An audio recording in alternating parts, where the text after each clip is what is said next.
Bonjour, bienvenue dans une nouvelle vidéo. Je sais, ça fait longtemps. Aujourd'hui, on va parler de la constance, justement, comment rester constant dans son travail, comment rester constant dans son style photographique. Effectivement, pas comme je le fais sur cette chaîne YouTube. Il y avait une chose qui m'avait marqué un moment par un entrepreneur qui s'appelle Simon Sinek, c'était comment prouver à une personne qu'on l'aime. Ça suffit pas de dire à une personne « je t'aime » pour lui montrer qu'on l'aime. Il faut vraiment être constant et être discipliné dans ce que l'on fait au quotidien pour elle. Ça peut être avoir des petites surprises de temps en temps, un petit déj au lit, des fleurs, bon pour madame, hein, un voyage surprise, ce genre de choses-là. Ça c'est ponctuel, ça c'est pas forcément la preuve d'amour qui fait qu'au quotidien elle va se sentir aimée. Ce qui fait qu'une personne va se sentir aimée au quotidien, c'est chaque petit geste que nous ferons. Bon là je fais pas des conseils matrimoniaux, mais c'est un parallèle que je veux faire par rapport à votre entreprise, ou même votre vie au quotidien en tant que photographe. Si vous voulez vraiment rester constant, il va falloir être capable d'identifier ce qui vous plaît au quotidien et y mettre une méthodologie à cela. Il y a plusieurs manières d'être constant. Ça peut être dans le style émotionnel, ça peut être dans les compositions et ça peut être dans la colorimétrie. Ça peut être également les trois. Mais si vous voulez, cette constance va vous permettre d'être rapidement identifiable. Pour moi, j'aime souvent dire que les actions valent plus que les mots. C'est bien beau de parler, c'est bien beau de vouloir dire de belles choses, de vouloir vendre du rêve au niveau de son travail, mais les actions que l'on pose, ce que l'on montre dans son travail, valent beaucoup plus que les mots.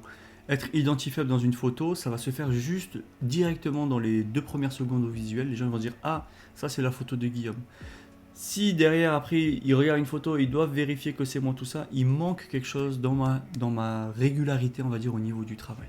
Avoir une colorimétrie impeccable est primordial. Avoir une composition impeccable est très importante. Pour moi, on va dire que la priorité passe au niveau de la colorimétrie.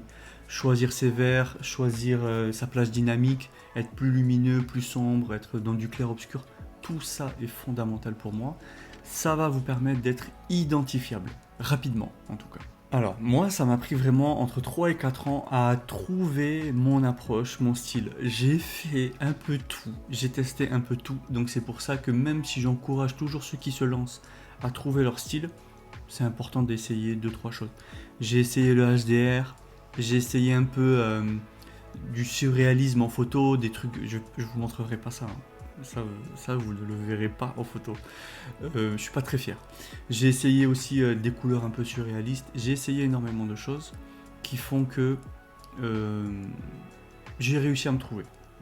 J'ai pas réussi à me trouver uniquement parce que j'ai essayé. J'ai réussi à me trouver également parce que je me suis formé.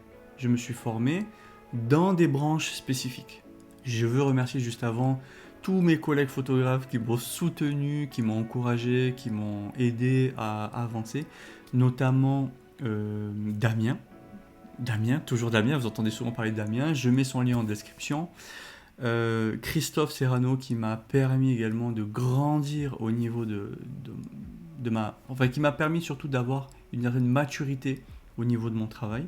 Avoir ce genre d'amis, c'est très précieux. Je disais donc que votre style va vous permettre d'être rapidement identifiable. Ça va vous permettre également de véhiculer un message très précis par rapport à vos valeurs. Les valeurs, on en parlera prochainement. Et en fait,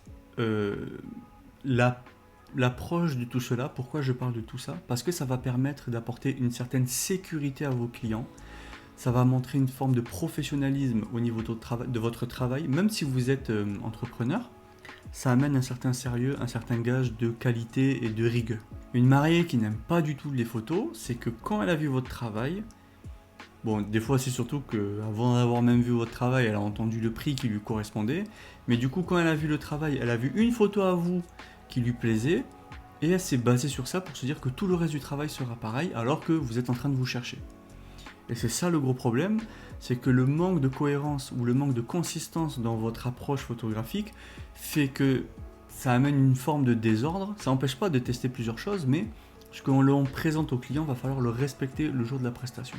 Aujourd'hui, il y a encore des mariés qui vont prendre des photographes qui sont en mode... qui se cherchent quoi, qui sont en mode je teste ça, puis je teste ça, et ils arrivent le jour du mariage, ils font ça, sans compter des photographes qui livrent des photos qui sont même pas traitées ou qui sont un peu ratées. Ça vraiment, on a souvent des retours comme ça en tant que professionnel et une fois que c'est fait, c'est fait. Parce qu'un mariage, on ne peut pas le récupérer. Il y a des moments qui sont importants, des moments sur lesquels il faut être responsable. Une fois que c'est raté, c'est raté. Du coup, je vous invite vraiment à peaufiner votre travail, à rentrer dans cette approche de constance parce que ça va amener vraiment une régularité. Cette régularité, ça va payer, ça va vous amener une identité au niveau de votre marque, au niveau de votre entreprise, et ça va amener tout l'aspect professionnel auprès de vos clients. Moi, j'ai encore des clients qui me disent « Ah là là, telle photo, telle photo, telle photo », parce qu'ils sont habitués à voir, on va dire, de manière globale, les mêmes photos, mais il y a toujours après une photo qui va sortir du lot parce qu'elle rentre un peu plus dans ce que je veux. C'est genre la photo 5 étoiles, ça va rentrer un peu plus dans les valeurs que je veux transmettre. Du coup, ça appuie encore plus ma marque. Et en fait, je vais juste terminer avec un exemple, en fait, tout simplement d'entreprise. Je te mets 2-3 images comme ça. Apple est l'entreprise qui a le marketing le plus pointu que je connaisse. Tout est carré, leurs valeurs sont claires, le ciblage est clair, leurs pubs sont précises et pourtant ils n'inventent rien de plus. Mais ça n'empêche pas qu'aujourd'hui Apple est l'une des plus grosses sociétés. Ils arrivent à se faire énormément d'argent avec un smartphone là où certaines entreprises en vendent énormément. Donc il faut vraiment comprendre, sur un exemple d'Apple, qu'en tant que photographe professionnel, votre marque doit être identifiable. C'était tout pour cette vidéo, j'espère qu'elle t'aura plu, qu'elle va te permettre de cogiter, de rentrer dans une certaine pensée entrepreneuriale et marketing. Le personal branding pour moi c'est ce qui est de plus important. Du coup, à tes crayons, prends des notes, réfléchis à ce qui te plaît, réfléchis à la direction que tu veux prendre et fonce. Je te dis à bientôt pour une prochaine vidéo et n'hésite pas à aller voir les autres, tu mets des likes, tu commentes si ça t'a plu, tout ça. Ça va m'aider à avancer au niveau de cette chaîne YouTube. A plus tard.